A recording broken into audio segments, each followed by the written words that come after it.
Subcommittee on the Constitution and Civil Justice will come to order. Without objection, the chair is authorized to declare recess of the committee at any time.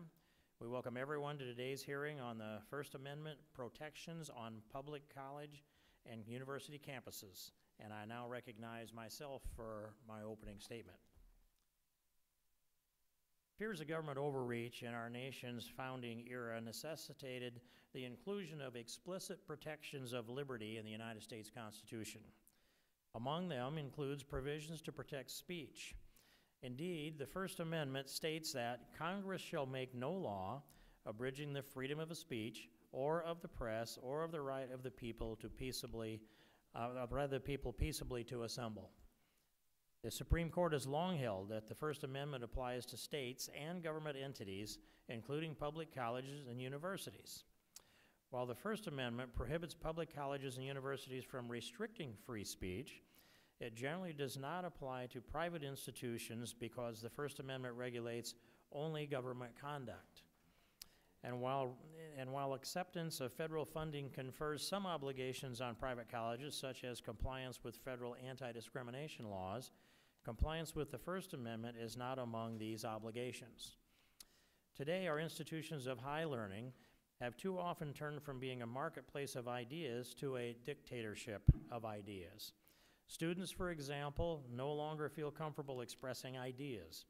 According to a 2015 national survey released by Yale University's William F. Buckley Jr. program, 49% of students surveyed often, quote, felt intimidated to share their ideas, opinions, or beliefs in class because they were different than their professors and course instructors, close quote. According to the same survey, half of the students surveyed often, quote, felt intimidated to share their ideas, opinions, or beliefs in class because they were different than their classmates or peers, close quote. This is in part due to the administrative policies maintained by the institutions. These administrative policies, known as speech codes, are defined by the Foundation for Institutional Rights in Education, known as FIRE, F-I-R-E. Defined this way, quote, any campus regulation that punishes, forbids, heavily regulates, or restricts a substantial amount of protected speech, close quote. They come in a variety of forms, including restricting free speech to designated areas on campus called free speech zones, or banning offensive communication altogether. Not all what our founding fathers had in mind. Time and time again, courts have struck down these administrative policies. Nevertheless, we continue to hear that students are being prevented from engaging in all manner of expression. For example, Alliance Defending Freedom filed a lawsuit earlier this year regarding the arrest by campus police of a student and of Young Americans for Liberty supporters who were passing out copies of the Constitution on the sidewalk of Kellogg Community College in Battle Creek, Michigan. Last week, FIRE warned student newspapers about printing satire on April Fool's Day. The warning stated in part, disturbingly, colleges have indeed launched full-fledged investigations into newspapers following satirical editions, threatening the publications with loss of funding and future oversight by content review boards. Staff members have been subjected to sensitivity training, editors have been fired, newspapers themselves confiscated, close quote. A police state is what that sounds like to me, not the United States of America. And I happen to remember standing outside a Charlie Hebdo in Paris some months ago. I went there to witness the location of what it would be like when they come in with a speech code and slaughtered, I believe, 12 people in that place for their satire. In America, we stand up against that. These examples and the hundreds, if not thousands of stories that continue to arise reflect a dangerous trend. It was observed in the founding era by Benjamin Franklin, who was himself a great satirist, that without freedom of thought, there can be no such thing as wisdom and no such thing as public liberty without freedom of speech, close quote. It is therefore clear that we seek to maintain our form of government. To do so, we must uphold its fundamental principles. I think of some other circumstances, and I mentioned what happened in Paris. But I'm also thinking of sitting down with a young lady named Elizabeth Wolf in Vienna some couple of years ago, who was on her last appeal and on her way to the European Court because she had been convicted of hate speech through the Austrian legal system and all the way up appealed to the European Court for asking the rhetorical question, if you have sexual relations with a 9-year-old, does that make you a pedophile? That was politically incorrect, and she faced that criticism. I think very recently of the second most popular politician in the Netherlands, Mr. Geert Wilders, who was convicted of hate speech by the courts in his own country that he nearly became the prime minister of. We don't want to see that in this country, but what the motive is, I think, is captured here. First, I would point out Charles Murray has been booed and hissed and some violence on campus and driven off campus because they didn't like the ideas that they thought he might speak to, or they didn't like what he had written 20-some years ago. But I think it was captured to a degree by George Orwell in his book 1984. He wrote, we're not interested in the overt act. It is the thought that we care about, and the thought of that is, if you can control the words, you can control the thoughts. If you can control the thoughts, you can control the action. So this anti-hate speech thing and this suppression of our First Amendment liberties and this God-given First Amendment liberties in this country are being suppressed by political correctness, are being suppressed on the campuses across this land. And it's not just suppressing our freedom of speech. What it's doing is suppressing our freedom of thought. And a nation that doesn't have freedom of thought cannot cure its problems. That's why we have freedom of speech. So I would yield back the balance of my time and recognize the ranking member from Tennessee for his opening statement. Thank you, Mr. Chair. I can't and won't just get into pros and cons on this issue. There are both pros and cons. We're all for free speech, and we all understand, though, I think that there are some limits to it. Fire in a theater and speech may be where you incite people to throw people out of a political arena where there are limits, and you cause violence or you threaten people. And so there are limits, but then we have respect for free speech. My concern is, while this is important, and no question it's an important issue, that the real important issues facing this country at this time is the First Amendment is freedom of the press. And there are attacks on the press on a regular basis today, which I think this subcommittee needs to look into. It was Richard Nixon who first thought that the press was the enemy of the people in modern history. Before that, it was Stalin. That was modern, too. But it wasn't American. It was before the Russian-American melding took place. And what we've seen here is the beginnings of fascism in some ways. And part of what you see with fascism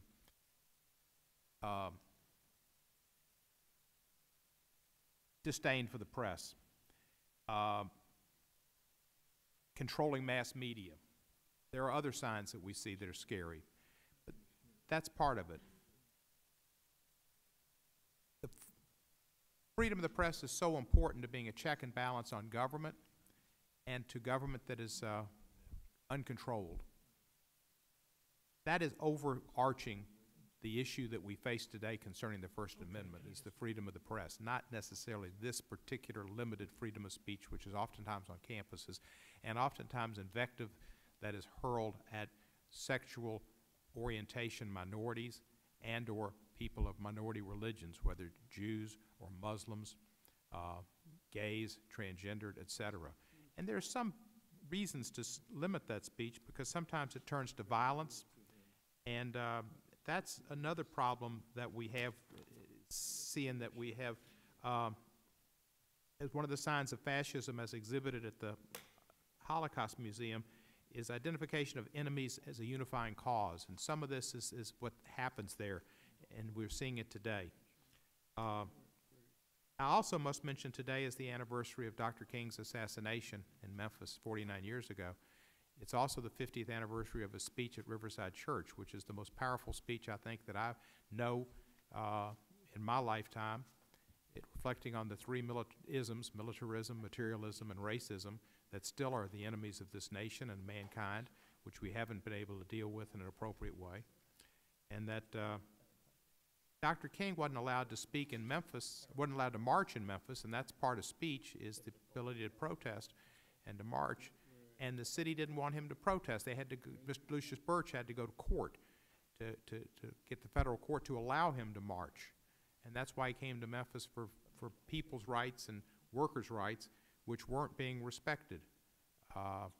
Unfortunately, that's where he was assassinated.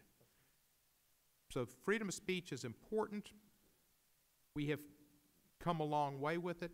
I understand, Mr. King, you're having this hearing, and I will submit into the record my wonderful remarks that were prepared on this subject that are just outstanding, but weren't the remarks I wanted to deliver today, because I thought with this anniversary of the speech and the assassination, it was important to reflect on Dr. King, but so much more important to reflect on the press and the limits that we've got in this country right now, and the ability to attempt to paint the press as enemies and fake news and to discredit the truth.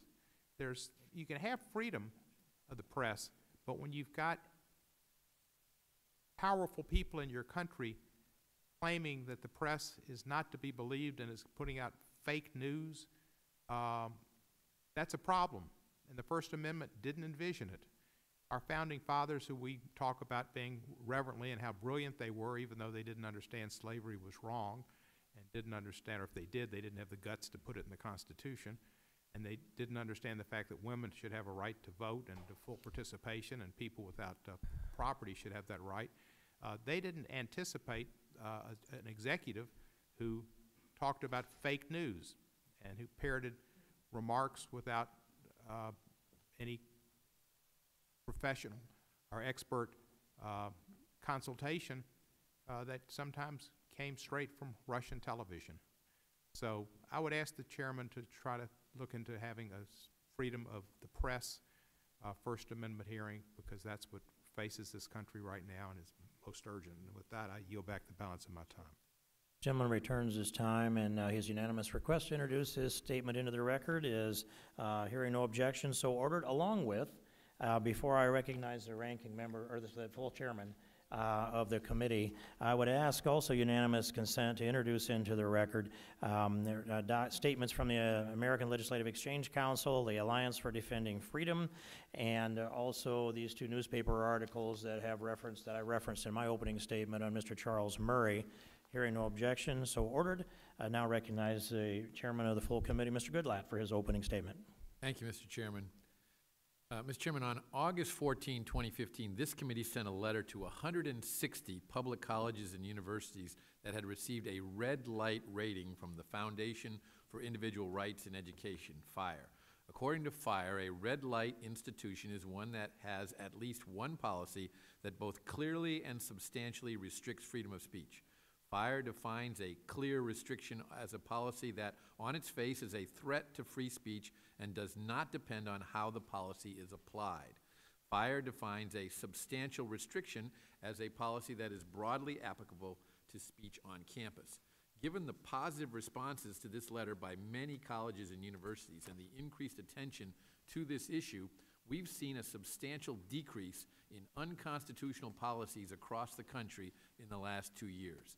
FIRE reported last year that only 45.8% of the public schools surveyed received a red light rating. This year, the number has dropped to 33.9%. My hope is that the number will soon reach 0. Policies that limit free speech limit the expression of ideas, and no one can be confident in their own ideas unless those ideas are constantly tested through exposure to the widest variety of opposing arguments. This is especially crucial in a democracy. Founders of our country understood this clearly. George Washington and Thomas Jefferson wrote of the importance of knowledge in a democracy. Washington wrote, "Knowledge is, in every country, the surest basis of public happiness. In proportion as the structure of a government gives force to public opinion, it is essential that public opinion should be enlightened." And as Thomas Jefferson reminded us, knowledge is power. If a nation expects to be ignorant and free in a state of civilization, it expects what never was and never will be. James Madison wrote of the inherent connection between learning and liberty, writing, and I quote, "What spectacle can be more edifying or more seasonable than that of liberty and learning, each leaning on the other for their mutual and surest support? A popular government without popular information or the means of acquiring it is but a prologue to a farce or a tragedy or perhaps both. A people who mean to be their own governors must arm themselves with the power which knowledge gives."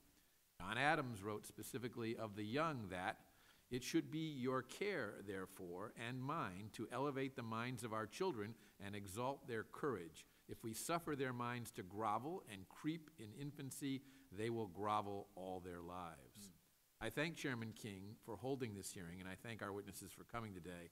I look forward to your testimony and your ideas about how we can continue to foster the free expression of ideas on college campuses.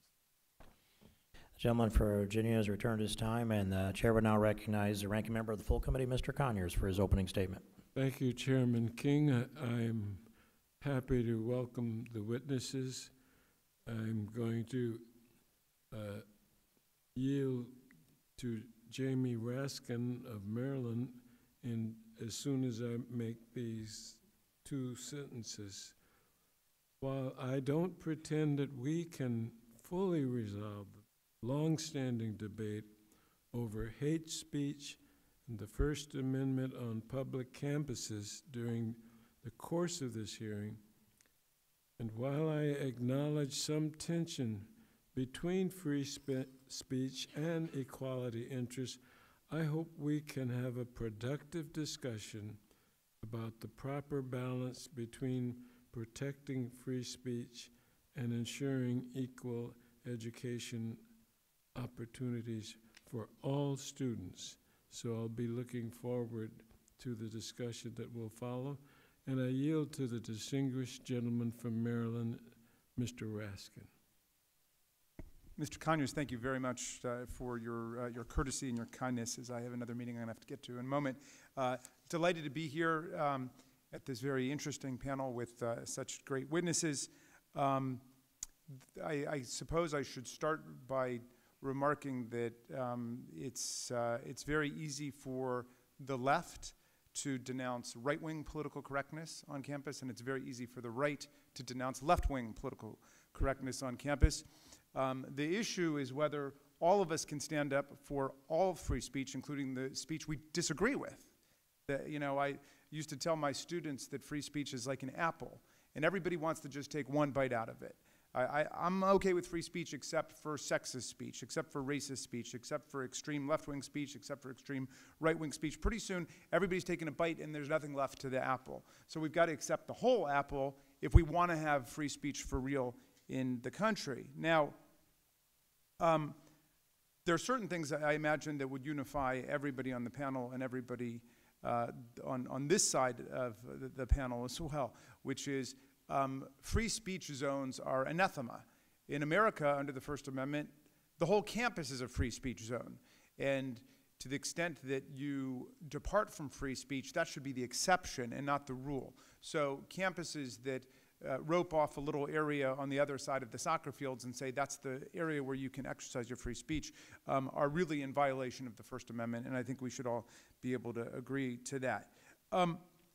It gets more complicated, of course, when you get into the question of what goes on in the classroom, what goes on with people's scholarship, and so on. And I think we need a little bit of historical context, which I would be happy to have some of the witnesses elaborate on. It seems clear to me when you look at it historically that most of the speech suppression that we saw in the 1950s and 60s and 70s was of a conservative or right-wing nature against left-wing political speech. In the 1950s, of course, it was McCarthyism, and there were lots of professors who lost their jobs because they didn't conform to the standard academic or intellectual dogmas of the time. William F. Buckley's book, God and Man at Yale, was an important moment in the history of orthodox political correctness on campus. In that book, which I recommend to anybody who hasn't read it, Buckley comes out very strongly for indoctrination on campus in Christianity, in individualism, and attacks views that he views as dissenting from that and saying that they don't belong on campus. In the 1960s and 70s, of course, there were tens of thousands of anti-war protesters, civil rights protesters who were suspended or expelled or otherwise driven off campus for their views, or perhaps their views interlaced with different actions that they took in terms of sit-in protests or whatever it might be. Today, it's not right-wing political correctness that's seen as a big threat on campus. We hear a lot more about left-wing political correctness, and of course, we haven't seen anything like the mass expulsions, suspensions, firings that took place in the 50s, 60s, and 70s, but undoubtedly there seems to be a rise in kind of puritanical language protocols that are enforced in the classroom or on campus. People are made to feel uncomfortable if they arrive at campus not knowing the correct gender pronouns to use in this case or that. And, you know, all of that, I think, is problematic, but we need to put it in the overall historical context of what really has gone on.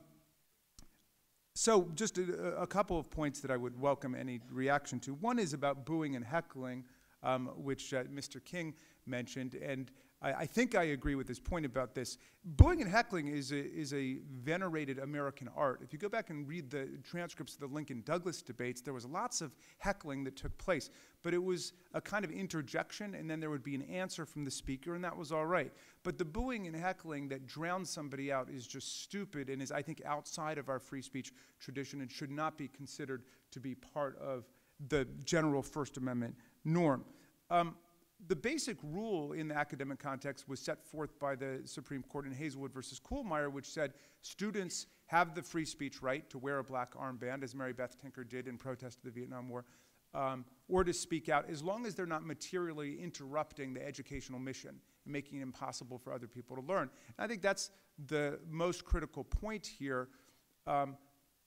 Obviously, kids have got to learn to accept other people having a point of view that's antithetical to their own. That's part of what it means to live in a liberal society. At the same time, we don't want face-to-face vilification and harassment of people such that you really do create an adverse, hostile learning environment. And I think that's the difficult line to draw, and that we would welcome the views of the committee about that. And then finally, as to the question of academic freedom, it seems to me that professors and teachers should have a First Amendment right to take the views that they want, to have the positions that they want. On the other hand, the schools and the universities do have the power through the tenure process to decide whether someone is actually progressing and succeeding according to the rigorous academic standards in a particular field. So if somebody on their own time, for example, wants to, deny that the Holocaust happened, but they're a professor of mathematics and it's got nothing to do with their academic teaching, that's obviously okay. If their whole academic project is to show that the Holocaust didn't happen, and it's found not to live up to the rigors and the standards of academic success in that field, I think it's perfectly fine to say that person doesn't get tenure.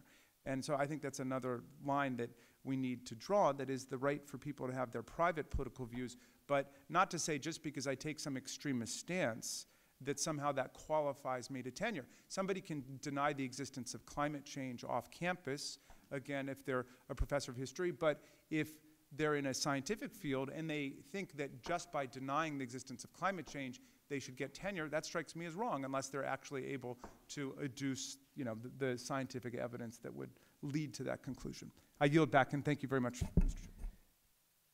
I yield His back, time Mr. has Chairman. expired 2 minutes and 54 seconds ago. Let the record reflect the chair resisted his temptation to limit the gentleman's freedom of speech. Forgive me. And now, without objection, other members' opening statements will be made a part of the record. And let me now introduce our witnesses. Our first witness is Mr. Stanley Kurtz, a senior fellow at Ethics and Public Policy Center. And our second is Mr. Greg Lukanoff, who is the president and CEO of the Foundation for Individual Rights in Education, FIRE. And our third witness is Mr. David Hudson. He's an ombudsman for the Newseum Institute's First Amendment Center And our fourth witness is Ken Klukowski, is Senior Counsel and the Director of Strategic Affairs at the First Liberty Institute.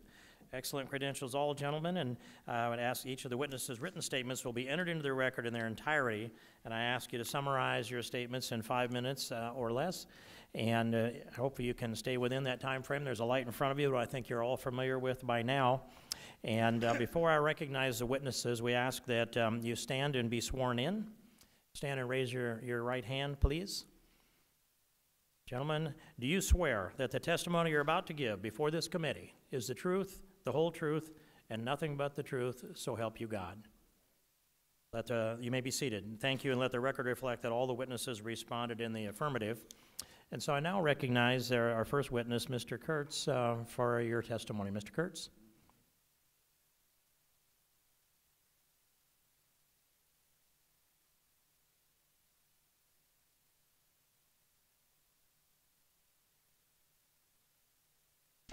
Could you turn on your microphone, please? Okay. There we go. How is it possible that the condition of free speech on our college campuses should be so precarious despite broad public support for the First Amendment? I believe that a critically important part of the answer to this question lies in the failure of administrators to discipline students who silence or disrupt visiting speakers or their fellow students. However problematic safe spaces and trigger warnings may be, however important it is to overturn campus speech codes and so-called free speech zones, so long as students are permitted to silence the speech of visiting speakers or their fellow students without disciplinary consequences, the growing threat to campus free speech will never be overcome. The destructive effects of speaker shoutdowns, meeting takeovers, or acts like the destruction of a run of conservative student newspapers go far beyond their statistical occurrence. A university may host numerous visiting speakers who conform to campus orthodoxies without incident. Yet even a single case in which a visiting speaker who clashes with campus orthodoxies is shouted down sends a powerful signal to students and faculty who would also challenge those orthodoxies to keep silent. Each silencing incident, moreover, makes it far less likely that speakers who depart from campus orthodoxies will be invited in the first place or will accept an invitation when offered. Each act of silencing that escapes discipline also encourages students to believe that they can continue to attack and disrupt the speech of others. In short, the failure to discipline direct attacks on the free expression of others creates a kind of low-grade anarchy on campus, a world in which intimidation rules and violence can never be far behind. All of this means that there is no substitute for well-enforced policies of administrative discipline for incidents in which protesters go beyond legitimate bounds and silence the expression of others. Sadly, however, administrators in our day are extremely reluctant to impose discipline on students who interfere with the free speech rights of others, despite the fact that public colleges and universities are obligated to protect the First Amendment rights of their students. Administrators all too often fail to enforce those rights. This means that freedom of speech will never be secure at our public colleges and universities until counter-pressures are brought to bear upon administrators who remain reluctant to discipline those who violate the free speech rights of others. The key potential sources of such counter-pressures are public scrutiny, university system boards of trustees, state legislatures, and the federal Congress. Along with James Manley and Jonathan Butcher of Arizona's Goldwater Institute, I recently co-authored a report that offers and explains model state-level legislation designed to protect First Amendment speech rights on America's public college and university campuses. That report is published by the Goldwater Institute. Although there are several legislative proposals in various states designed to restore and protect campus free speech, only the Goldwater proposal systematically addresses the central problem of discipline for those who interfere with the expressive rights of others. While the Goldwater proposal offers the best legislative solution at the state level, there is much that Congress could do to safeguard freedom of speech on America's campuses. I've outlined a possible federal approach to campus free speech in some detail in a piece entitled Federal Funding and Campus Free Speech, a Proposal. For example, Congress has the option of requiring public colleges and universities, and even private secular colleges and universities, potentially, seeking to qualify for federal student loans under Title IV of the Higher Education Act, to file a pledge with the Department of Education to uphold student speech and association rights. So, for example, colleges wishing to qualify for student aid could be required to agree to establish, maintain, and utilize a system of sanctions to discipline students who interfere with the expressive rights of others. My written testimony explains both these state-level and federal legislative plans in greater detail. Thank you. Thank you, Mr. Kurtz. Mr. Lukanoff? Chairman King, Vice Chairman DeSantis, Ranking Member Cohen, and distinguished members of the subcommittee, my organization, FIRE, was founded in 1999 to defend free speech, academic freedom, and due process on America's college campuses. FIRE is a principled, nonpartisan nonprofit, and this is reflected in both our staff and the cases we take. For example, our litigation has recently defended the right of students to protest animal cruelty and advocate for pot legalization, Second Amendment rights, and more. Just last week, we filed a lawsuit against Pierce College in California, which told a student that if he wanted to engage in free speech activities, he had to limit himself to a tiny free speech zone. The zone comprised only 0.003% of the campus. Put another way, if Pierce College were the size of a tennis court, free speech would be restricted to an area the size of a cell phone. Since our founding, FIRE has fought free speech zones, efforts by administrators to quarantine freedom of speech to tiny areas, and we've defeated many of them, including Texas Tech's infamous free speech gazebo, the University of Hawaii at Hilo's free speech swamp, and this sad little one at Blinn College in Texas, which was divided into even smaller halves by a bulletin board. Many institutions even required advance permission for students to speak inside the zones. For example, the University of Cincinnati asked for 10 working days' notice. Other speech codes comprise broad and vague restrictions on expression that practically anyone would be found guilty of violating. Take the University of West Alabama's prohibition on harsh text messages or emails, which is in force currently, or both the University of Connecticut and Drexel University's now defunct prohibitions on quote-unquote inappropriately directed laughter. While many speech codes are absurd, fighting them, even at colleges bound by the First Amendment, has required more than 60 lawsuits since 1989, and all of the 56 suits that have concluded have resulted in either a speech protective court decision or the repeal of the speech code. The money and time public campuses waste defending these manifestly unconstitutional codes is a national scandal. Campuses should not be forced to respect students' First Amendment rights. But there is good news. Since I last spoke with the committee in 2015, and thanks in no small part to a letter sent by Chairman Goodlatte to 160 colleges and universities across the country, the number of speech codes on campus has decreased significantly. FIRE uses a simple red, yellow, and green traffic light system to rate colleges' written policies on expression. When we first published our findings in 2007, 75% of colleges maintain red light or laughably unconstitutional speech codes. In 2015, after years of fighting both inside and outside court, the percentage of red light codes had dropped to around 55%. And since Chairman Goodlatte's letter was sent, that number has now dropped to below 35%. At the same time, the number of green light schools, colleges whose codes do not threaten protected speech, has nearly doubled. While there is no need to be fatalistic about speech codes, much work still has to be done, particularly as the Department of Education has championed a definition of sexual harassment that is so vague and broad that it seriously threatens campus speech. The Department of Education hailed this as a blueprint for all universities to follow, but it specifically eliminated the requirement that speech be both subjectively and objectively offensive, and it also reduced the definition of harassment to simply any unwelcome verbal conduct, also known as speech, of a sexual nature. To give you an idea of how broad such a code is, Professor Teresa Buchanan was fired from her job at Louisiana State University for violating a policy just like the blueprint, allegedly because she explained in realistic detail the way some parents talk to some teachers. She is currently suing Louisiana State University with Fire's help, and we believe that any judge looking at the Department of Education's blueprint definition of harassment would have to find it glaringly unconstitutional. The House Judiciary Committee has already been a great ally in the fight for free speech on campus. Even in these polarized times, we hope that free speech on campus can be an issue that unites all parties. In my written testimony, I recommend 4 additional approaches. Warn public campuses in each state that speech codes are unconstitutional and can unnecessarily cost the state money. Support the CAFE Act to put a legislative end to free speech zones. Codify the Supreme Court's definition of student-on-student harassment set forth in Davis v. Monroe County Board of Education, which I think would address Mr.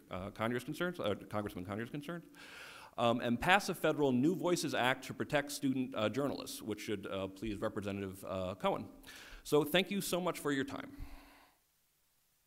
The gentleman returns his time and appreciate his testimony. The chair would now recognize Mr. Hudson for his testimony. Mr. Hudson.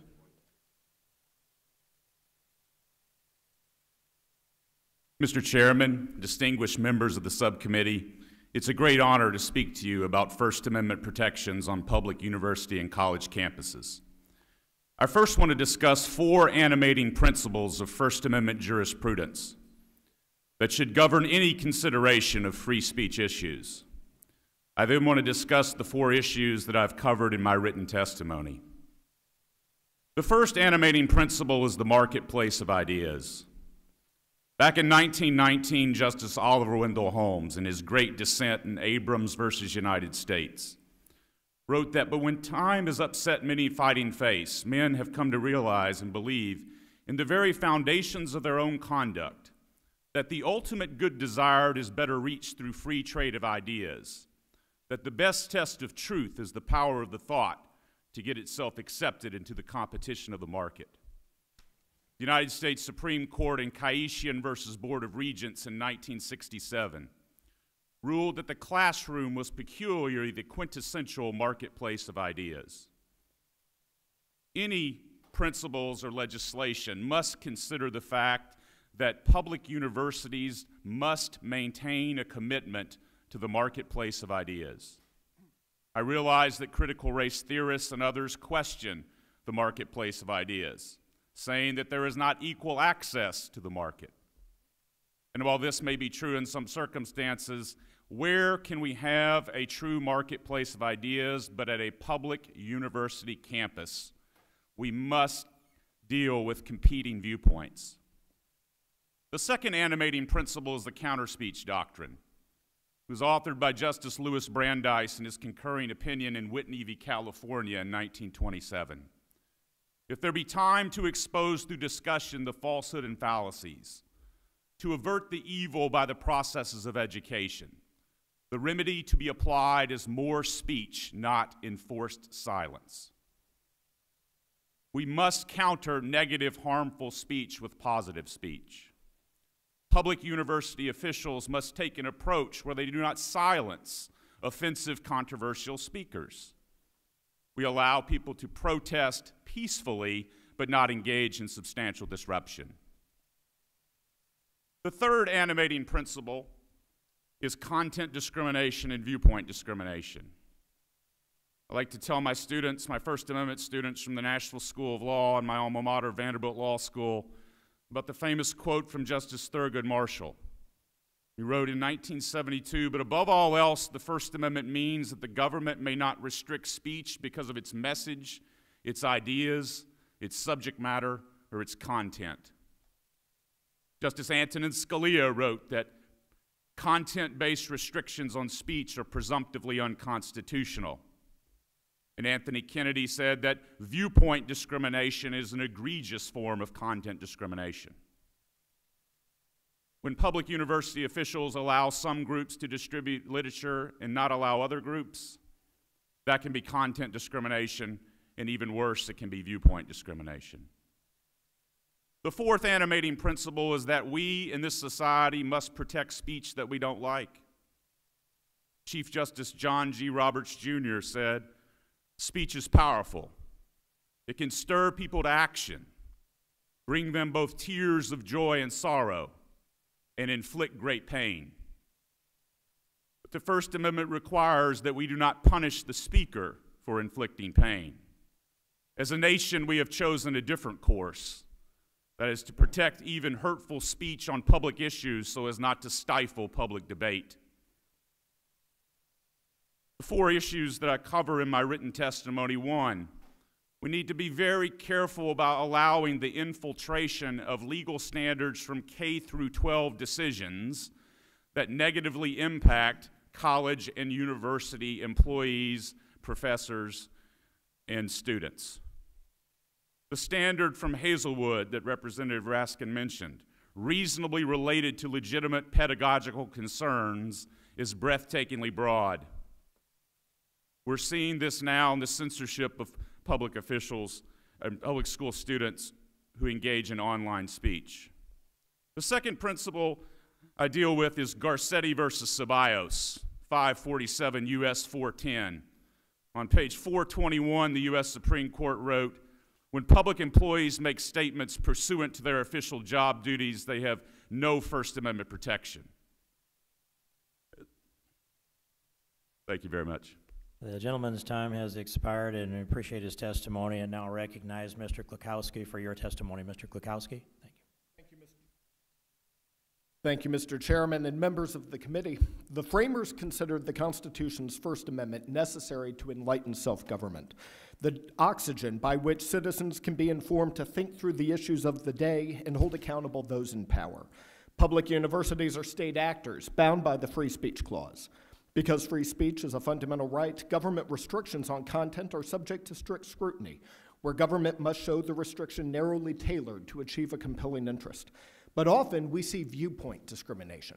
For example, saying you cannot discuss abortion is content, but saying you can say pro-choice comments but not pro-life, that's viewpoint. We at First Liberty Institute have had to deal with this issue. For example, Audrey Jarvis was a 19-year-old student at Sonoma State University in 2013 and a devout Catholic. She was working for the Associated Student Production Organization at a student fair. During that event, her supervisor instructed her to remove the cross necklace that she was wearing because it might offend others.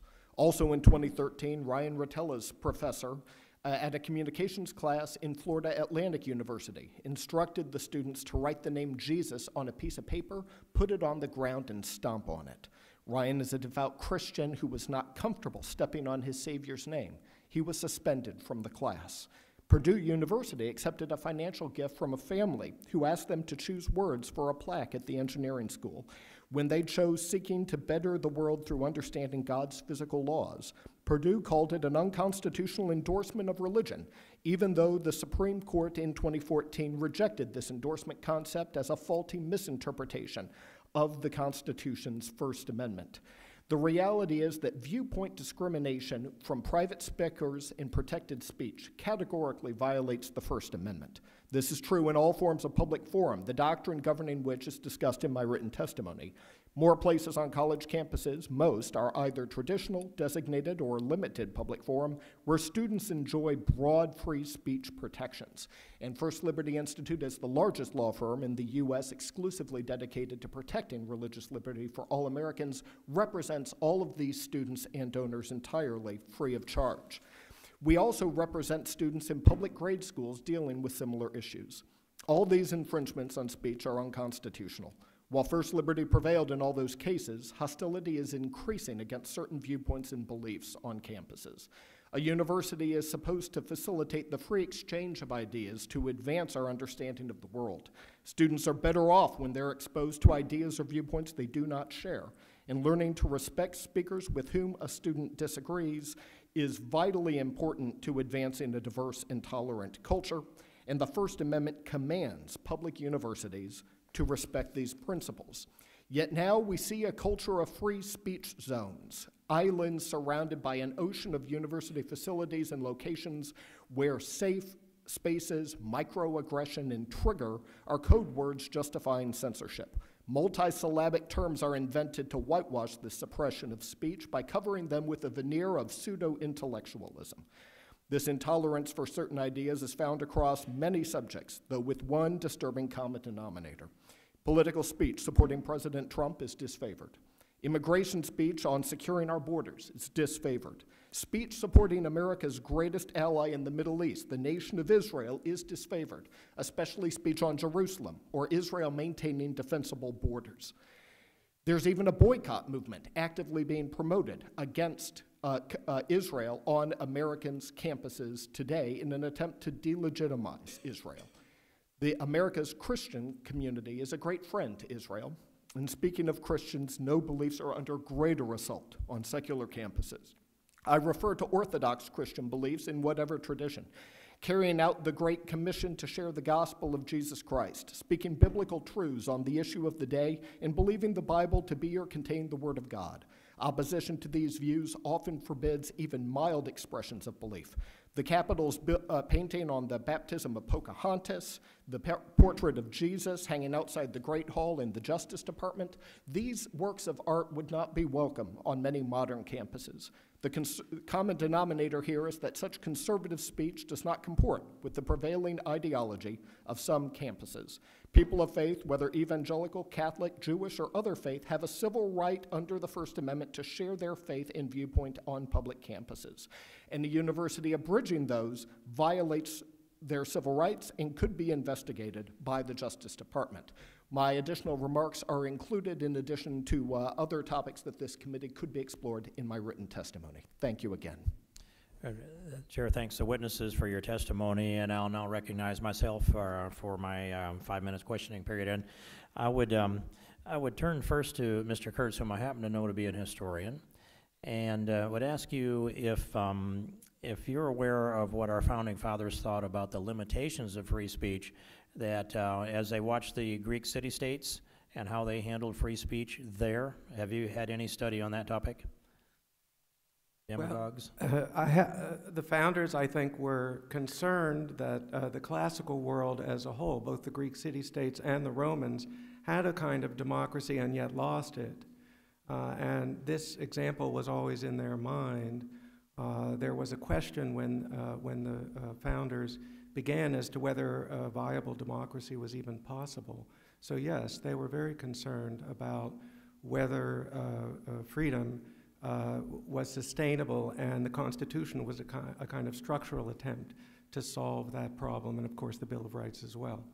Thank you, Mr. Kurtz. Are you familiar with, have you taken a look on balance? Are there any countries in the world that protect freedom of speech the way we do here in the United States? No, I really don't think there are any comparable examples, and the examples you gave at the beginning of Europe are very telling. And I would note that the attack on freedom of speech on campuses is often framed in terms of civility. But in my view, freedom of speech is the ultimate act of civility. It is an exercise in the teaching of civility.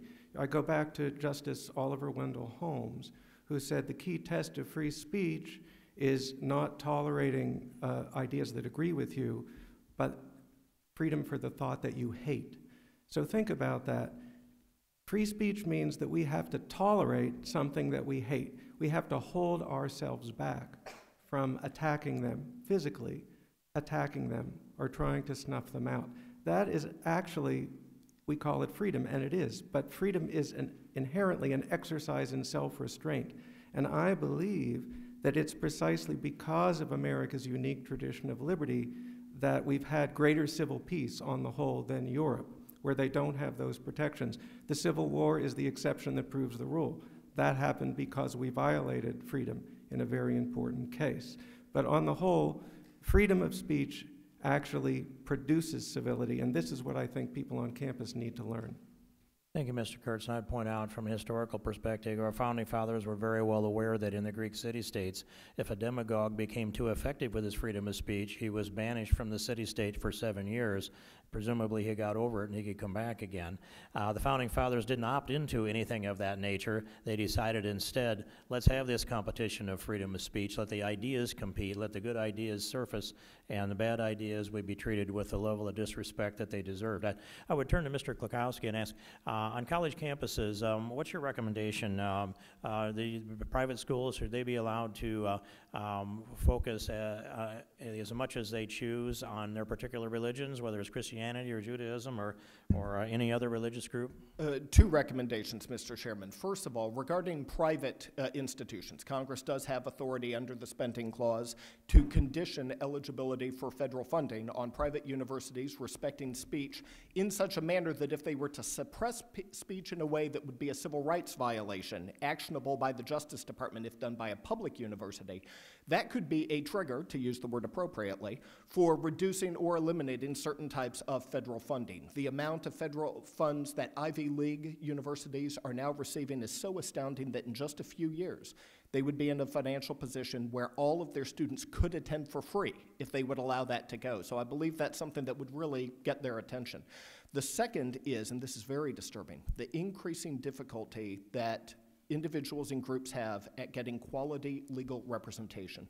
There are major corporations who are severing their ties with law firms that are taking on religious liberty and conservative speech issues, whether paid or pro bono. Okay, and I believe that the committee could also look at how to ensure that access to the courthouse remains open for these groups, including Thank you, those Mr. on campus. Bukowski. But you wouldn't assert then that freedom, if you had a robust freedom of speech, even in promoting a particular religion on a private campus, is any kind of constitutional violation. It just might be to the discretion of Congress to limit their funding. Well, and in fact, for faith-based organizations, such as Liberty University, where I once taught on faculty, or Notre Dame, where I received my undergraduate degree, or Brigham Young, where I've been a guest lecturer. At any religious mission private university, they enjoy additional protections, not just free speech, but also free exercise and even establishment. And so I believe those faith-based institutions could enjoy protections. Thank you, Mr. Bukowski. I want to quickly ask Mr. Hudson, with regard to this topic we have in front of us, is the truth a factor at all? Or are we free to speak freely, true or not? Is that even a judgment that should enter into this discussion, Mr. Hudson? Well, I think I'd go back to John Milton and Areopagitica. Right, let truth and falsehood grapple, whoever knew truth put to the worse in a free and open encounter. We hope that true ideas will trump negative ideas, and certainly truth is important if there's an allegation of defamation, because truth and the substantial truth defense is important if somebody is accused of defamation. But we want to have competing ideas because it's through competing ideas that we as a society come to recognize what we consider to be the greater truth at that time. Agreed, Mr. Hudson. Thanks for your response. And the chair now recognizes the gentleman from Tennessee, the ranking member, Mr. Cohen. Thank you. Are we on here? I guess we are. Thank the panelists, very distinguished group of panelists, and wonderful testimony. Mr. Hudson, I couldn't even see your teleprompter. You did such a good job. I was bring that. You're amazed at your memory of the cases, the verbiage, and the citations. Credit to Vanderbilt. Dynamite, dynamite when Vandy starts to fight. I agree. Doors. The Congress has a program where they encourage students to submit artwork to be chosen from each congressional district to be displayed in a hallway between Capitol and House office buildings. One of those paintings, submitted by Lacey Clay of Missouri, was by a student in his district that showed police and citizens in Ferguson, Missouri, and was a painting that didn't show necessarily policemen in the best light. Quite a few people objected to it, and it was taken off the halls, even though chosen by Representative Clay, and is not hanging any longer. I'd like to know what each of you think about that practice of the Congress taking down a painting chosen by a member without any previous policy concerning content and censoring the publication. Mr. Kurtz, would you go first? As you describe it, Congressman Cohen, I would not want to take down the painting, but while I don't recall the details, as I understand it, part of that dispute had something to do with rules. Apparently there were some sort of rules about what sort of painting could be up there to begin with, and there was an allegation that the painting violated the fundamental rules of the contest. I really can't comment finally on the controversy because I'd have to study that aspect. As you present it, it sounds like the painting should have been left up, but I have the proviso that there are further elements of the controversy that need to be studied regarding those rules and perhaps other things as well before I can give a final opinion. The rules had never been enforced before, and the rules were fairly vague about political controversies. And that's all in the mind of the beholder, I guess. Is it Lukianoff? Lukianoff. I'm sorry. Fire restricts its work to issues surrounding higher education, and it's actually a very deep field. So we don't have a particular opinion on that. However, we do work routinely with the Great National Coalition Against Censorship, and I know that they wrote a letter objecting to this as a form of viewpoint discrimination that was, if not unconstitutional, inappropriate. And we definitely defer to the NCAC on that. Thank you. Mr. Hudson?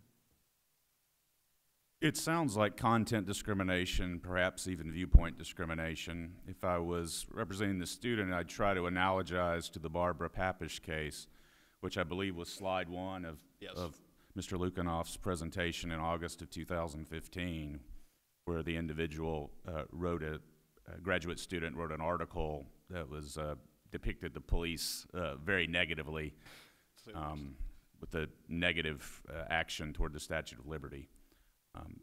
I understand that there may be different rules, as Mr. Kurtz has said, and so I'd have to study that further, but on first glance, it does sound like content discrimination.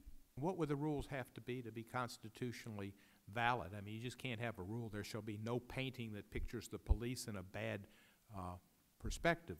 How would you have a rule that could limit content and be specific enough to give notice to the artist? That's a very good question. I think it would have to be extremely narrowly drafted. I think you'd have to have notice, and you'd have to have no problem of selective enforcement.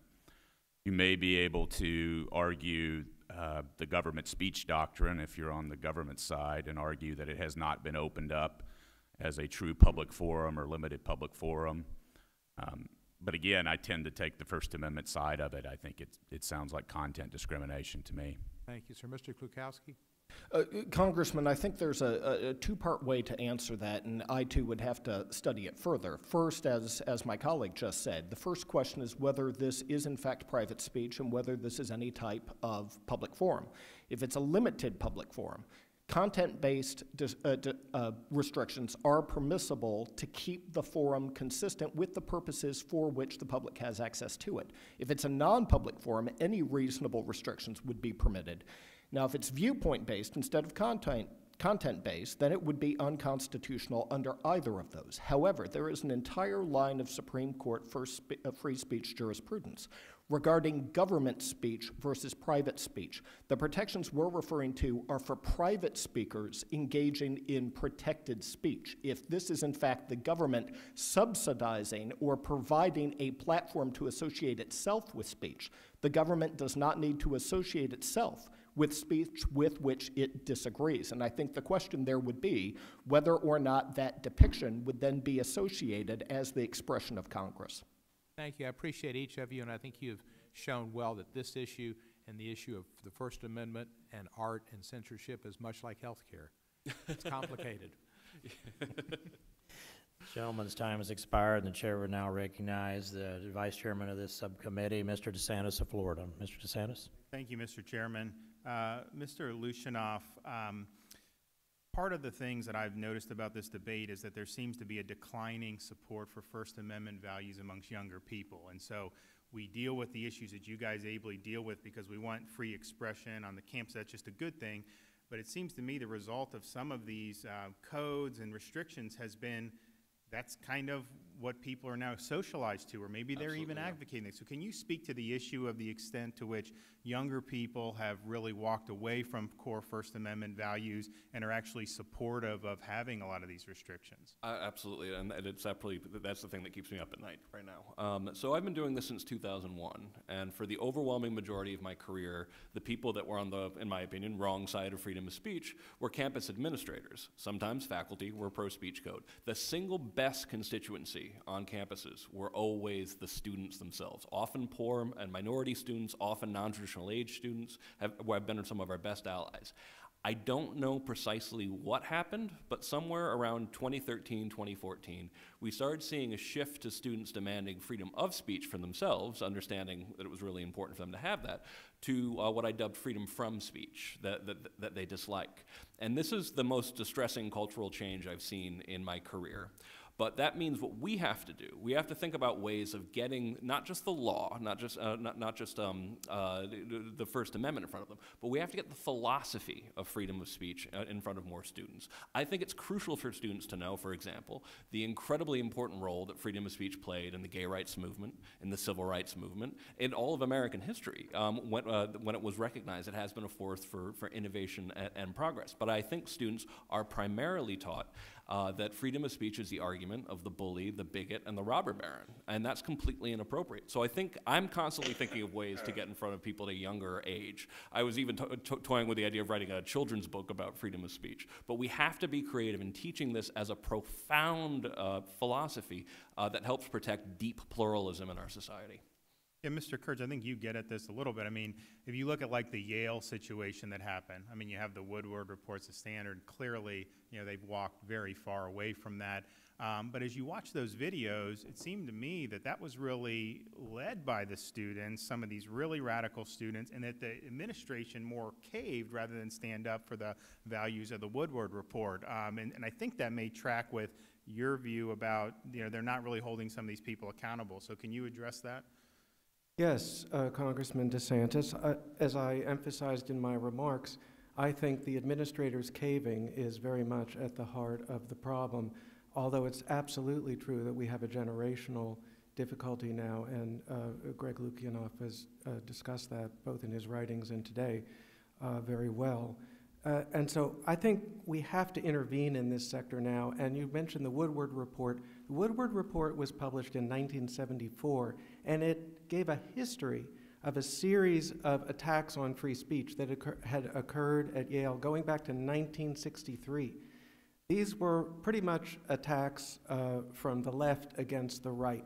The problematic pattern, the McCarthyism of the 50s, was a very big problem, but beginning in the early 60s, the problem went the other way. So we have to realize this problem on campus has been going on for more than 5 decades, and it's getting worse now, and administrators are still caving. That's why I've suggested legislative intervention at both the state and the federal level. Ordinarily, you try to take a hands-off posture and see if a sector could right itself. But what's happened now is that for literally 5.5 decades, the problem has been getting worse. I think legislators, ultimately, their first responsibility is to protect the rights of their constituents. So I think it's time to intervene. Well, we're sending a lot of money. So that's really why we have a role. If we weren't funding anything, then I would just say we just stay out of it. But if we're going to be subsidizing these types of forums that are not free speech, infused with free speech values, then it becomes an issue. Mr. Klukowski, you mentioned some of the drowning out of pro-Israel voices in college campuses is very concerning to me. Is that something that's relatively recent, or has this been a long-running problem? The BDS movement is a more recent phenomenon. There's been different types of disfavored views on campuses, of course, going back countless decades.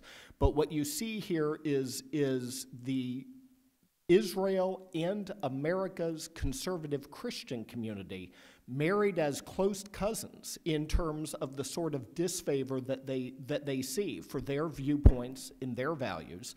I don't know if one is a proxy for the other or what precisely the connection there is, but it tends to be the same students who both try to express biblical beliefs or other observant conservative Christian beliefs who are also outspoken supporters of the nation of Israel. And we see between the two of those, we see a multi-pronged opposition taking all of these various forms. Great. It was a good panel. You guys did a good job. I would just say I would echo my colleague on the other side about trying to drown out speech by just yelling people down. Be passionate, make your voice heard, but these speakers that come to campus should be heard. Defeat them with the ideas. If you don't like them, make good counter arguments, but don't just scream so they can't get their point across. And I yield back. The gentleman returns his time, and the chair will now recognize the ranking member of the full committee, the venerable gentleman from Michigan, Mr. Conyers. Venerable is not a, well, I don't know if it's appropriate or not. let me say, Chairman King, that you have demonstrated a very open and fair examination of this whole question of First Amendment protections yourself, and I wanted to compliment you on it. I think this discussion with these distinguished witnesses would pass muster at an American Civil Liberties Union meeting itself. And I sincerely congratulate you on it, and the witnesses have been very provocative. To David Hudson, I'd like to ask, wouldn't requiring colleges to punish students, possibly with expulsion, for shouting down offensive speakers itself violate student free speech rights? What do you think of that, sir? It could be. It'd have to be analyzed on a case-by-case basis. I do think that you'd have to have a clear standard of something akin to substantial disruption. If a student does intentionally and substantially disrupt a school function, then that is thwarting freedom of speech, and that is disallowing invited speakers. As far as expulsion, that seems like a drastic remedy to me. I think that there certainly could be punishments far less severe, and I would hope it would be an opportunity for the university to have a teaching moment. You know, I believe fully in the counter-speech doctrine, and I mentioned Justice Brandeis, more speech, not enforced silence. The very next sentence, I believe, in his opinion is, only an emergency can justify repression. So in emergency circumstances, I certainly believe that a university can take the steps that it needs to ensure that there is order and that the invited speaker can speak. Anytime you have punishment for a student for speaking out, I think there has to be clearly delineated standards, or we run afoul of due process concerns. And the last thing we would want to do is to have a zero-tolerance mentality that is infecting many K-12 school districts and superimpose that on the college and university level. Thank you so much. Continuing our discussion, some have argued that hate speech is not merely a symptom merely of underlying bigotry, but also a cause of such bigotry, and that hateful speech and images can create social realities that put minorities and women at risk, thus justifying limits on such speech. How do you figure that kind of situation into our examination of this important subject? Well, I generally think that speech should be protected. In our free society, hate speech is protected unless it incites imminent lawless action, unless it crosses the line into a true threat, or it constitutes fighting words. Now, on a college and university campus, I would support a well-drafted, narrowly tailored anti-harassment code that deals with direct face-to-face harassment and vilification. That has to be addressed. We cannot ignore racism in this country, and we cannot ignore racism on public and college and university campuses, because that could deny somebody the opportunity to attend and have a free educational environment. But that does need to be severe and pervasive harassment, as Mr. Lukinoff has said in his stated and written testimony.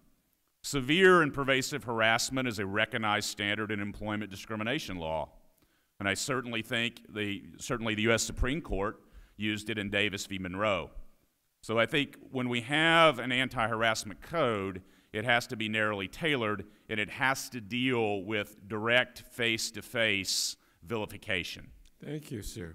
Now, my last question is to Greg Lukanoff.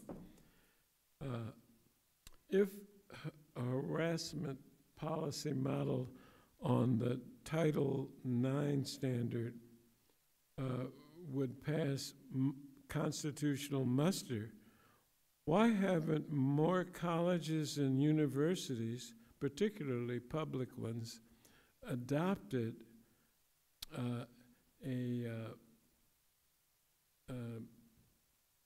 its severe, pervasive, and objectively offensive requirements?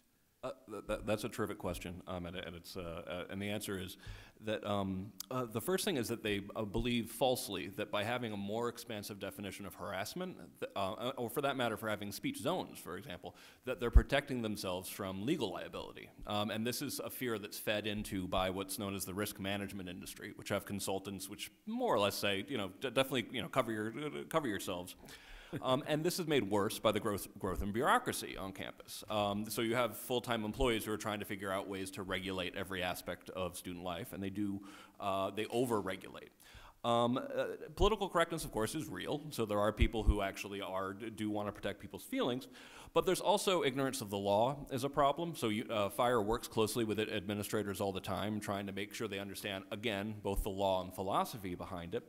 And unfortunately, the fifth factor that's new is that students seem to be demanding, some relatively small number of students nonetheless, but seem to be demanding these new codes. So when we talk about changing university codes to reflect the actual federal Davis standard that we recommend, we're saying, first of all, the code you have is going to get you sued eventually, and you're going to lose in court. The definition that we propose comes directly from the Supreme Court. It's never going to be overturned, and it does actually deal with cases of serious harassment. Now, the one last thing is, the trick, though, is to tell universities that it should be no less or no more than Davis, because the heartbreaking thing, looking at these policies sometimes, is you'll see a perfectly constitutional harassment policy in one section, and then the other section they say things like inappropriately directed laughter. Thank you, sir, and thank all the witnesses, and I yield back, Mr. Chairman. The humble and gentle and the humble gentleman and venerable gentleman from Michigan has returned his time, and now the chair would recognize Use the that gentleman. word again. And the chair would now recognize the gentleman from Arizona, Mr. Franks, for 5 minutes. Mr. Franks. Well, thank you, Mr. Chairman. First, Mr. Chairman, I'd just like to congratulate you on having this hearing on such a profoundly significant and important issue. I consider freedom of religion and freedom of expression to be the cornerstone of all other freedoms, and I've heard tremendous comments here today. It gives me hope. Mr. Hudson, I think you're the minority witness here, and yet I've heard a lot of things that comport with what I hear from the rest of the witnesses here. And sir, I don't think you're ever going to need a microphone in your class. But I was really astonished at your ability to call these things from memory, and I assume that's probably partly because you teach this in class on a number of occasions. But it gives me hope to see that among thinking and studious individuals that there is a large commonality here in religious and just free speech in general. Because I am convinced that truth and time do indeed travel on the same road. And if truth is given a chance, it will prevail over fallacy. So again, I just congratulate everyone. Mr. Kurtz, your quiet scholarship is stunning. And Mr. Lukinoff, I think you're going to be at the forefront of a lot of good things that are going to happen. I've already addressed Mr. Hudson, and Mr. Klukowski has been a friend of mine for 25 years or more, and I shouldn't say that publicly because it'll completely undermine his testimony. But I think he's presented himself tremendously well today. So I'm going to, remind us all that Abraham Lincoln said that to deny freedom to others, those who deny freedom to others deserve it not for themselves, nor under a just God can they long retain it. And one of the great concerns I have are these campus shout-downs, and I see that in the political arena a great deal now, where there's not a discussion, where there's just simply a bullhorn that just drowns everyone out. And to me, that's the antithesis of free speech. and I appreciate how it has been very forthrightly addressed by all of you. So, Mr. Lukianoff, I was just going to give you another chance to kind of give us an update on how prevalent speech zone policies in the nation's public colleges and universities are, and what do you think is their rationale for quarantining free speech to one specific area? Oh my. Well, they've been decreasing. Speech zone policies have been, I said there's been about 60 lawsuits against speech codes, and an awful lot of those have been against speech zones. So they're I think about 1/5 of the colleges we survey now maintain speech zones. But if it's okay to talk about the shout-downs for a second, I'm working on a book right now, and I had to spend a lot of time watching some of the recent situation, for example, at UC Berkeley when the riots broke out. And the thing that scared me the most about that was that it wasn't just merely shouting someone down, it was actually responding with violence. People were hit in the face with flagpoles, people were maced, people were struck, there was pools of blood that protesters were trying to clean up. And I felt genuinely scared watching that because they were very lucky that nobody got killed.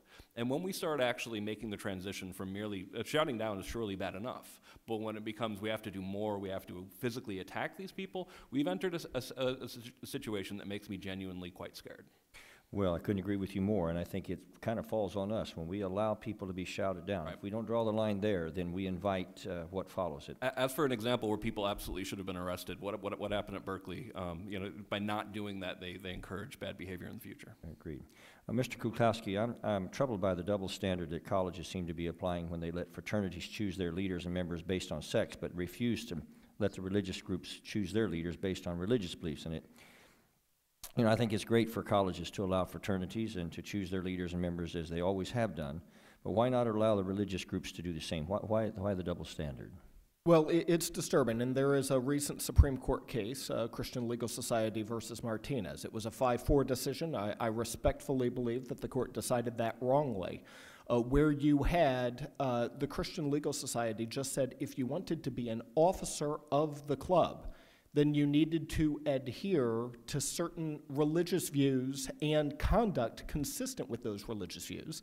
And in that case, it was on the matter of sexuality. And it's no surprise to anyone on this committee that there is a robust debate going on in the country on matters of marriage and sexuality and gender.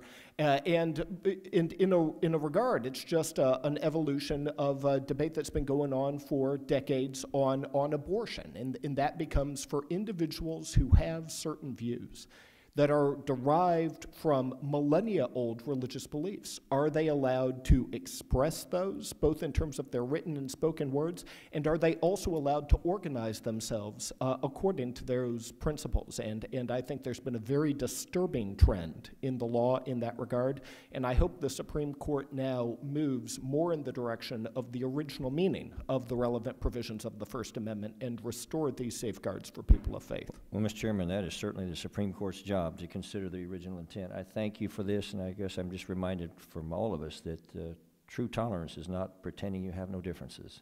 It's being kind and decent to each other in spite of those differences. Thank you, sir. The gentleman returns his time. The chair would now recognize the gentleman from New York, Mr. Nadler. Thank you. I'm glad Mr. Franks just went before me because he raised a subject that I want to pursue for a moment with Mr. Kulakowski. Klukowski. I would think that a college religious society, the Christian Society of whatever college, should be allowed to limit its officers to believing Christians. What I want to ask is, you made a thing about, you made a statement about controversies. Now, I can understand if the Christian Society wanted to say that only someone who believes, or the Catholic Society of so-and-so college wanted to limit its officers, or its membership for that matter, only to people who believe that abortion was immoral, they should be able to do that.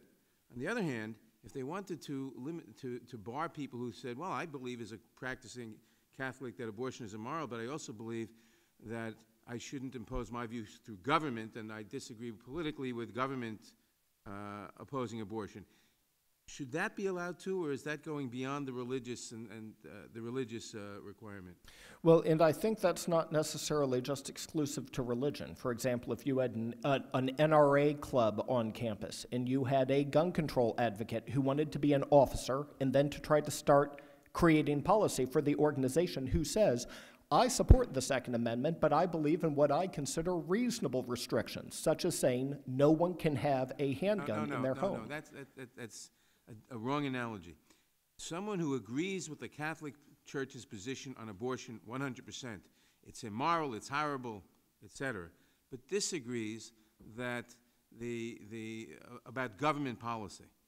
I believe it's the same, Congressman, because this is someone who can say, I personally think everyone should own these things, but I don't believe I should impose those rules on government that they have to have laws that respect those things. I think the two are inseparable. A person's faith and their religious beliefs. So you think that the society should be able to bar, as officers and members, both groups of people? I believe it is the role of the faith-based organization and not the government, which the university administration is the government, to impose that requirement on them. I wanted to clarify. Now let's get back to the subject of the hearing. And let me say, I feel very strongly about these issues, and personally about these issues of being shouted down. When I was an undergraduate at Columbia, I was very deliberately shouted down at a political meeting and prevented from expressing my view as soon as a certain faction got a whiff of what they thought my view might be, and I wasn't the only person at that meeting. And I remember what it felt like, and I'm very much opposed to that. First, Mr. Hudson, and please answer briefly because I have a number of questions. Do you believe the Garcetti decision has created confusion in the lower courts over whether there's an academic exception from the general rule that a public employee's speech made pursuant to official duties is not protected under the First Amendment? And have we seen public university professors punished under Garcetti and specifically under the K-12 rules of Garcetti? Yes, there's a split in the circuits. The Fourth Circuit in the Adams decision and the Ninth Circuit in the Deemers decision have said Garcetti does not apply in the academic context when we're talking about scholarship. Okay, now Mr. Hudson and Mr. Lukianoff. The Campus Anti-Harassment Act proposed by FIRE defines actionable harassment in part as part of a pattern of targeted unwelcome conduct. Could a single incident, if it is sufficiently severe and objectively offensive, also constitute harassment, as would be the case under employment discrimination law? Generally, it would be a pattern of behavior.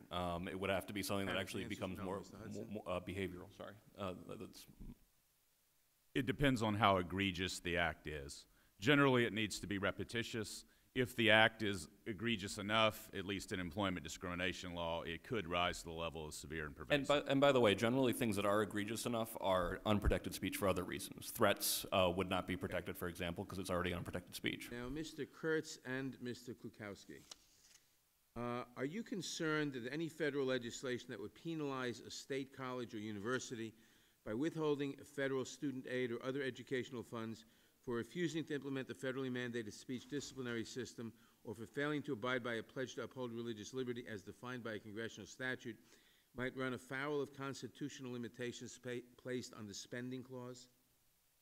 In other words, it's beyond our ability to do that under our spending clause power. You're referring, Congressman, to the coercion doctrine under the 10th Amendment. To date, there's only... Part of it. To date, there's only been one case where it's been held that the amount, that the dollar amount that was on the table actually coerced the states to such a degree that they did not have a meaningful choice. It's not just the coercion. It's we claim we have to have a constitutional basis for anything we do. Yes. If we were to pass such legislation penalizing a state college or university for the reasons stated, would that be within our power to do such a thing because we give them money under the spending clause? Under United States versus Butler, 1936, it would be. The Supreme Court was divided on that issue. Madison's view would be that that would have been unconstitutional, but Hamilton's view defeated Madison's there, and the court interpreted a very broad mandate for spending power that would authorize that sort of restriction. Well, there are already something called program participation agreements that colleges and universities sign that have quite a number of requirements when they receive federal money. And of course, under Title IX of the Higher Education Amendments, I actually think that enforcement through guidance from the Secretary has gone too far, but we've got a precedent of a tremendous amount of federal involvement in fine-toothed issues in universities. So I would be surprised if fundamental protection for freedom of speech would run afoul of that provision. Thank you, and let me thank the chairman for letting me go over time. The gentleman returns his time, and the chair would now recognize the gentleman from the 1st District of Texas, Mr. Gomer. Thank you, Mr. Chairman. Thanks for having this hearing because it really is critical. You were all asked to speculate without the rules being before you about the Congressional Art Contest. So let me read you the rule that every contestant had to read and sign saying they understood the rules. In part, it says, exhibits depicting subjects of contemporary political controversy or a sensationalistic or gruesome nature are not allowed. Any portion not in consonance with the Commission's policy will be omitted from the exhibit. If an entrant is unsure about whether a piece of art is acceptable, he or she should contact the staff or his or her member of Congress, and then the congressional staff can speak with personnel who can determine where the artwork would be acceptable. So only if you believe contemporary political controversy is vague and unreasonable or arbitrary and capricious would one say depicting our nation's law enforcement officers who risk their lives to save ours every day, depicting them as dogs, that would not be political controversy. So I never removed the painting. I felt like that should be left for those in authority who would make the decision. It was not my decision. But I guess this points to the problem we have in Washington where members of Congress cannot discern whether or not depicting our law enforcement who are heroes somewhere in America every day, depicting them as dogs, pigs, whatever, that's not controversial. That's a good thing. It's amazing. Yet at the same time, toward the end of last year, we had an Israeli writer, fantastic writer, Carolyn Glick, writes for the Jerusalem Post. She's written a book regarding a one-state solution, and she was invited to speak at the University of Texas in Austin. Apparently, from what I've been provided, the J Street group that's considered the more moderate or liberal, some would say self-loathing of Jewish patriots, patriotic to Israel, but apparently they also are involved in AIPAC, so it was allegedly pro-Israeli group that put pressure to have her disinvited. Another group stepped in and pressure was brought to bear against them not to have such a controversial author and writer, and ultimately she was disinvited, although a rabbi offered to let her speak in his home when pressure was brought to bear about him trying to have her come to the public institution. As I attended Texas A&M, it was one of the most conservative public institutions when I attended. We were proud to have very liberal people there. I was helping host Ralph Nader, and I loved the exchange. But what deeply bothers me about Texas A&M and so many, most all colleges, with just a very few exceptions, it's as if they're afraid to debate a conservative position. So let me ask what you see as the biggest danger in our college campuses, and how would you recommend we specifically take steps to stop it or prevent it? Just very quickly. I know you gave statements and you're dealing with this issue, but I'd like to get down to a nutshell very quickly. Sure, Congressman Gohmert. As I said in my testimony, I think the shout-downs are really fundamental at this point. They're spectacular. The news travels across the country through media of all kinds, and so they have a kind of contagious effect.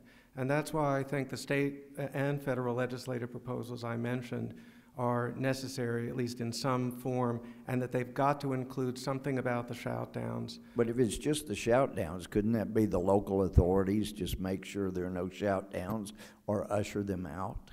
Well, unfortunately, the local authorities, who are the university administrators or the police that they choose to call or not to call in, aren't doing anything. That is the real problem, is that the administrators who ought to be enforcing the First Amendment on their public college and university campuses really aren't doing that. And this has been going on for decades. So it's like George Wallace refusing to follow the Constitution required federal action until people started following, correct? Mr. Luckenoff, would you agree, or? It's a big grand question. I wanted to give sort of bigger answers to it on what can be done. Now, the most important thing that Congress can do is help fix the legal incentives that actually make it easier for university general counsels to justify speech codes, to justify erring on the side of censorship rather than free speech. There's a lot I think Congress can do about that. But there's deeper things that we need to do, which I mentioned before, which is teach philosophy of freedom of speech earlier. Create the right expectations to students when they come into school. Students should be taught when they come into, and University of Chicago, for example, does a very good job of this, saying, we believe in freedom of speech. It's an incredible vision, but that also includes that you do not have the right to shout down a speaker. You do not, and you certainly don't have the right to respond violently. And then we have to, probably the subtlest thing, but that we desperately need to do as a society, is we have to habituate people to listening to each other across lines of differences. That's something that institutions like higher education could actually be helping with. But I think what we're actually doing is we're encouraging people to talk inside their echo chambers instead of talk across lines of difference. Okay. Mr. Hudson? Limit Garcetti legislatively as applied in the academic and university context. Provide protection for enhanced protections for student journalists, and not allow the importation of standards from K through 12. Educate young people with civic education and give them an opportunity to live in an environment where they appreciate a constitutional democracy, and continue the work of groups like FIRE that limit overbroad free speech zones and overbroad and vague anti-harassment policies. Mr. Klukowski. Well, first, thank you for sharing the rules regarding the pictures. And on that basis, I would say I believe it is a viewpoint-neutral, content-based restriction, which would survive either under a limited public forum analysis or that it could be associated as governmental speech. Regarding university campuses, once again, you're touching in your example on a subject matter which I've noted is singularly disfavored. And in that regard, again, I do believe there is spending clause legislation that can be used to encourage private universities to act like public universities. I believe that the Justice Department Civil Rights Division could start investigating public universities where they are engaging in censorship of speech. And finally, Congress needs to consider what can be done to help protect the ability of individuals and groups to be able to get lawyers, whether paid or pro bono, because again, there is an increasing boycott movement right now that if you take on certain cases, there are major corporations that are subject to Congress's Commerce Clause power that will drop you as a law firm. Thank you. And Mr. Chairman, thanks for letting them each answer, though my question went right up the time. And if I might inquire, I was trying to remember, was George Wallace a Republican, do you recall? I don't recall that he was ever a Republican, Mr. He's always a Democrat, okay. And I thank you for your inquiry. I would point out as we conclude this hearing that at the last straw poll in Ames, I had an individual come from behind me, reach around and grab my microphone and try to scream and yell and speak into my microphone. I didn't see him coming. I wrestled the microphone out of his hands, back into mine, and I said, "Get your own microphone." So I think that's a relevant narrative to conclude today's hearing, and I want to thank all the witnesses, not only for your testimony, but for your response to the questions, and thank the panelists for your participation and the staff. Without objection, all members will have 5 legislative days to submit additional written questions for the witnesses or additional materials for the record. This hearing is now adjourned.